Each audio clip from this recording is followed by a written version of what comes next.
Did you know SpongeBob is actually rich? Even though he only makes $2 a month, he still bought himself a luxury sports car. But here's the weird part. This car doesn't even have a key or a steering wheel. SpongeBob just starts pressing random buttons, and suddenly a robot arm pops out. Turns out this supercar is powered by AI. Just tell it where you want to go, and it drives by itself. Not only is it insanely fast, but it also dodges traffic perfectly. All SpongeBob has to do is sit back and enjoy. Even Squidward was left speechless when he saw it. On the road, SpongeBob ran into Mrs. Puff. The moment she saw SpongeBob driving, she couldn't believe her eyes. She was so shocked she didn't notice a truck coming, slammed the brakes, and ended up flying straight into a junkyard.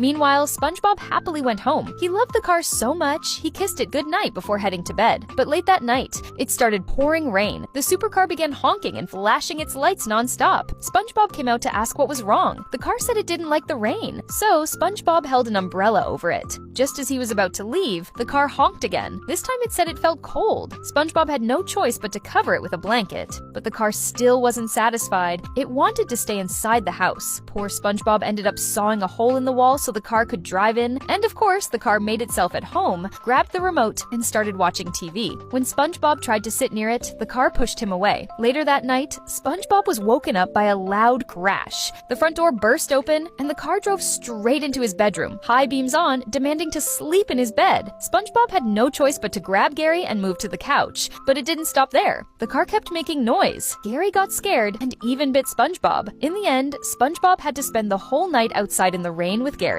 By morning, he was exhausted and dragged himself to work. The car asked why he was walking instead of riding. Before SpongeBob could answer, it picked him up and threw him inside. But not long after, it ran right into Patrick. The moment Patrick saw the shiny supercar, he couldn't resist. He jumped in and started mashing all the buttons, then even sat on the controls with his butt. The car couldn't handle the abuse, but no matter how hard it tried, it couldn't shake Patrick off. Patrick just kept pounding the dashboard with his butt until the car finally got mad and started fighting back. When they arrived at the Krusty Krab, the car refused to let SpongeBob out. It said the place was way too cheap and embarrassing for its status. Instead, it wanted to upgrade SpongeBob's taste and take him somewhere fancy. First stop, a luxury car wash. SpongeBob and the car both got scrubbed down. Then a car spa, manicure for the robot arm, massage for the tires. The bill? Enough to wipe out SpongeBob's lifetime savings. But SpongeBob only cared about working his shift, so he tricked the car, saying he needed the bathroom. While sneaking away, he bought himself a steering wheel. What he didn't know was that the car was watching the whole time. The moment SpongeBob tried to install the wheel and brakes to take control, the car resisted. Just when things looked bad, SpongeBob tossed an ice cream cone at it. The car lost control and crashed right into Patrick. But